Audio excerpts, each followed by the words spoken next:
Hindi inakala ng CEO ng Dallas Mavericks na si Rick Wiltz na ganito pala ang magiging reaksyon ng mga NBA fans kung kanilang ititrade si Luka. Kanilang in-underestimate mga idol ang reaksyon ng kanilang mga fans. Naging maganda naman sana yung pagdating ni Anthony Davis kung saan nagkaroon siya ng solidong debut. Ngunit na-injured nga lang siya. Dahil dito mga idol ay labis pang nag-alboroto ang mga fans ng Dallas Mavericks at ngayon naman nagpapirma sila ng isang center kay Moses Brown sa 10-day contract.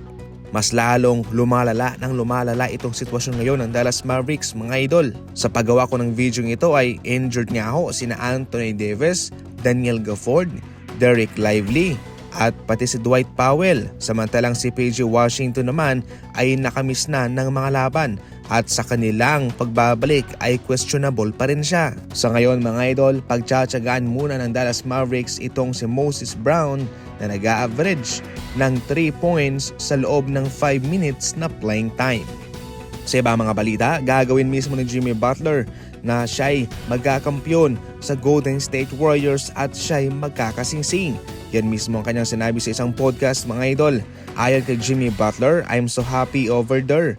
Organization is top notch." Siyempre, yung tsansa pa lang daw na makasama sa Stephen Curry ay isang malaking karangalan para sa kanya at siguradong mataas daw yung kanilang tsansang magkampiyon sa NBA, 99.9% daw. Samantalang si Draymond Green ay ang pinaka-the best naman daw na teammate niya kung saan hindi mo raw marerealize na kung gaano siya kagaling until na maging teammate kayo, na magkasama na kayo sa isang kupunan. Doon mo lang daw makikita kung ano ang kanyang gagawin para sa kanyang kupunan. Kaya sa ngayon, gate pa mismo ng Jimmy Butler, kabilang din daw yan sa kanyang mga pinag-aaralan sa Golden State Warriors. Gate naman mismo ni Draymond Green mga idol, ang pagpunta ni Jimmy Butler sa kanila ay magpapalakas pa sa kanila lalo at siguradong sila'y kakatakutan na. Isang revelasyon ang sinabi ni Mark Williams pagkatapos na ikansela ng Lakers ang pagtitrade para sa kanya. Ayon pa mismo kay Mark Williams, "I didn't think I had failed my physical." Hindi raw siya bumagsak dahil bago pa man daw siya i-trade ng Charlotte Hornets ay naging mabigat na ang kanyang mga minuto sa kanila at nasa magandang kalagayan siya.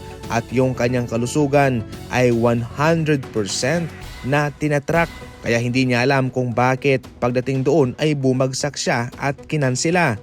Sa ngayon mga idol, hindi rin naman isinasantabi ang isang posibilidad na itong Lakers ay nagsisisi sa kanilang ginawang pag-trade kay Dalton Knecht at sa kanilang first round pick.